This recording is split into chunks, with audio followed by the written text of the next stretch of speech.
Donald Trump wants you to believe that he has a new tone, and it's mostly BS. But he did say in that video that we're gonna have a transition of power, which is news to the millions of Americans he's been telling that will definitely not happen. These are people who have more faith in the lies he's been telling them about the election than I don't have that much faith in anyone. But whoever you have faith in, they've got more, put it that way.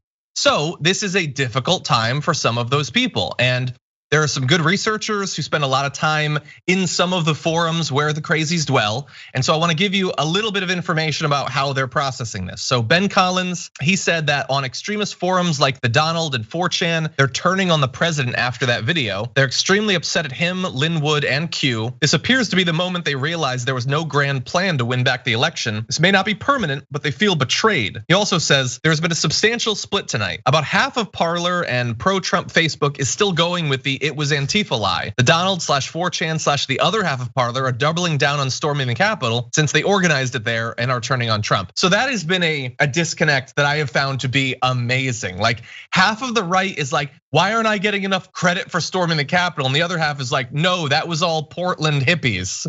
So that's weird. But anyway, Brett, some of them, like these sorts of conspiracy theories are designed to survive these sorts of checks. Like the disaster cults that have like a specific date where everything's supposed to end, they don't actually die off after that point. But this feels like at least maybe an opportunity where they need to figure out something new going forward. Well, I think it was they felt disenfranchised and unheard, and they were for the most part fine with that. The only difference between them then and them now is, well, originally they just didn't really vote. They were like, it's all messed up and we have no hope. And as far as I'm concerned, the world went on. They were a very passionate, very weird, but at least they didn't have any effect on the needle of America. And I think that one takeaway is that Republican ideas are so bad that and they know that they're losing votes. They didn't want to have to do this. But eventually they were so bad that not even their own ideas won in their party, right?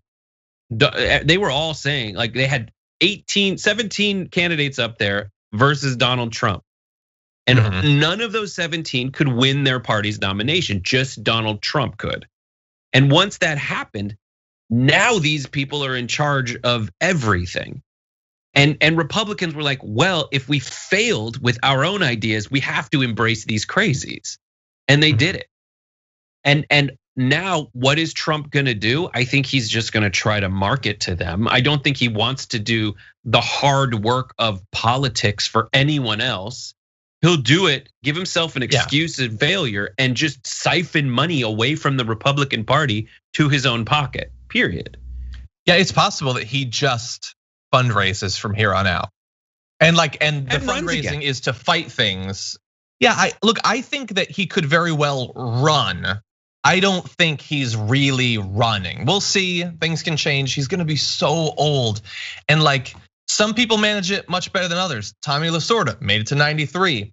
I'm looking at Trump and I don't think that foundation is making it to 90. I just don't think that it's gonna happen. There's not much difference between Tommy Lasorda and Donald Trump in terms of how they treat their bodies. But didn't Tommy Lasorda eventually take it more seriously? He did advocate the value of one shake for breakfast, another for lunch, and then a sensible dinner, even pasta. So yeah. But he did kind of have, as Brandon pointed out in the pre-show, a bunch of heart attacks. Exactly, yeah.